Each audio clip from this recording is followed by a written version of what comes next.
আদরের কন্যা তুমি পেট ভরে খাও, তারপর ছেড়ে মোদের শ্বশুর বাড়ি যাও। হাই, শুভ সকাল বন্ধুরা, আশা করি তোমরা ভালো আছো।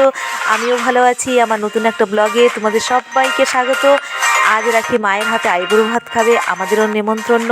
তাই সকাল সকাল বিশেষ একটা চাপ ছিল না কাজে। স্নান পুজো সেরে আমি বোনের দেওয়া শাড়িটা পরে নিলাম, হালকা শাড়ি, ছোট্ট টিপ, হালকা লিপস্টিক, এই আমার আজকে সাজ। তো তোমরা আমার সঙ্গে থাকবে, সারাটা দিন আনন্দ করবে, এনজয় করবে। রাখির বিয়ের এটা প্রথম পর্ব, তো সমস্ত মানে পর্বগুলো আমি তোমাদের সঙ্গে শেয়ার করব। ঘরের উনুনে মালা পায়েস বসিয়ে দিয়েছে, ও পায়েসের স্পেশাল, তাই পায়েসের দায়িত্বটা মালার উপরেই দেওয়া হয়েছে। এদিকে সপ্তমী দি বেগুনি ছেড়ে দিয়েছে, টমেটো, এই ভাজা কটা হলেই, 5 রকমের ভাজা, এটা হলেই রান্না মোটামুটি কমপ্লিট হয়ে যায়। ডাল, মাছের ঝোল, চাটনি সবই হয়ে গেছে। দেখো খুদেরা মেহেন্দি পরতে বসে গেছে। এই মোহরার গিনি এই 2 দিন ধরে বক্স বাজছে, এত নাচ করছে, খুব ভালো লাগছে। ছোট ছোট হাতে মেহেন্দি, বেশ ভালো লাগছে, তাই না? আর ওদেরই তো আনন্দ সব থেকে বেশি। পায়েস হয়ে গেছে, মালা থালা সাজাতে চলে এসছে। ও ডেকোরেশনগুলো সত্যি খুব সুন্দর পারে।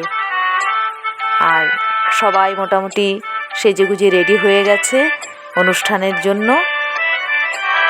তো এইটুকু সাজানো হলেই মোটামুটি হয়ে যায়।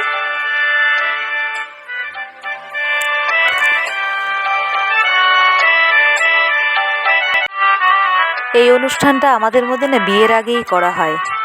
তো আইবুড়ো ভাতটা কেন করা হয়, আমার একটা ধারণা, আইবুড়ো জীবন ঘুচিয়ে বিবাহিত জীবনে যায়, তারপরে বিবাহিত জীবনসঙ্গীর সঙ্গে তার জীবনের সমস্ত কিছুই, খাবার থেকে শুরু করে সবই তো শেয়ার করে খেতে হবে।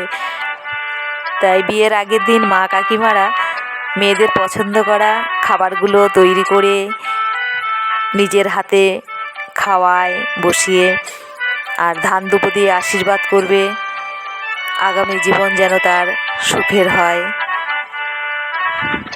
এই জন্যই হয়তো এই অনুষ্ঠানটা করা হয়। আর বড়দের আশীর্বাদ আর ছোটদের ভালোবাসা।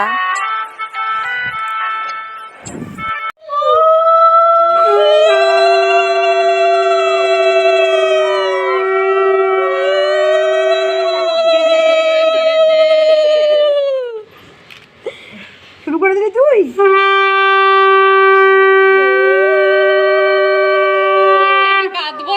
আমি কাঁদবো না, কি হচ্ছে না?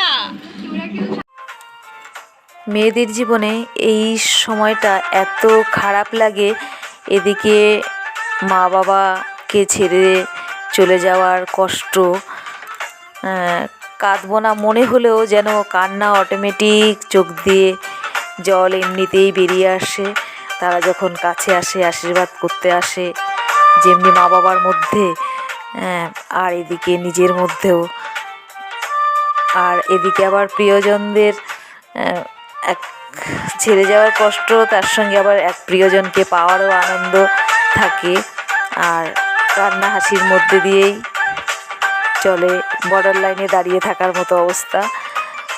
তো যাই হোক, সবাই একে একে আশীর্বাদ করবে। আশীর্বাদের পর্ব শুরু হলো।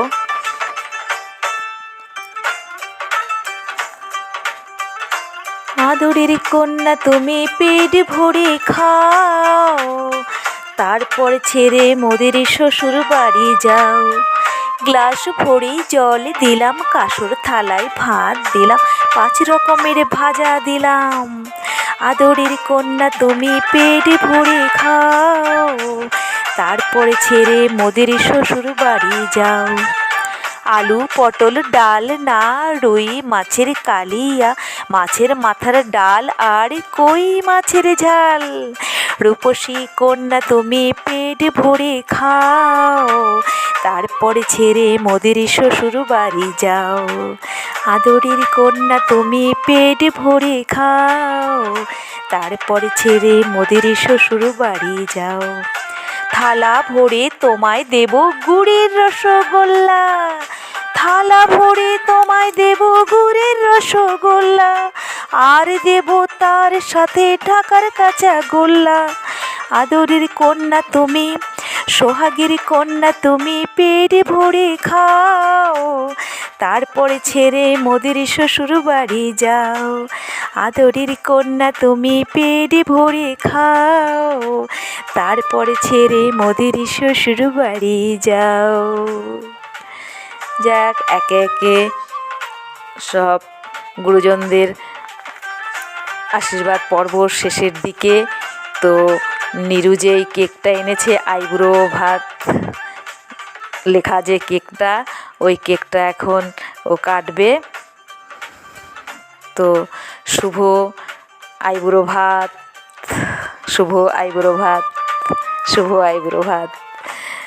তো ওর জীবনটা সুখের ও আনন্দে ভরে উঠুক, এই শুভকামনা রইল আমার তরফ থেকে। তোমরাও আশীর্বাদ করো। তো ওর বান্ধবীরা আজকে কদিন ধরে এসেছে, সবাই মিলে ভীষণ হই হুল্লোড় মজার মধ্যে ওকে রাখছে, কোনো মতে যেন ইমোশনাল হয়ে না পড়ে, খুব আনন্দের মধ্যে যেন ও বিয়েটা কাটাতে পারে। আমার ব্লগটা আর বেশি বড় করছি না। তো সবাই ভালো থাকবে, সুস্থ থাকবে। দেখা হবে শীঘ্রই আগামী একটা ব্লগে, রাখির গায়ে হলুদের পর্বে। তো আমার চ্যানেলটা সাবস্ক্রাইব করে আমার পাশে থাকবে। Tata, bye bye.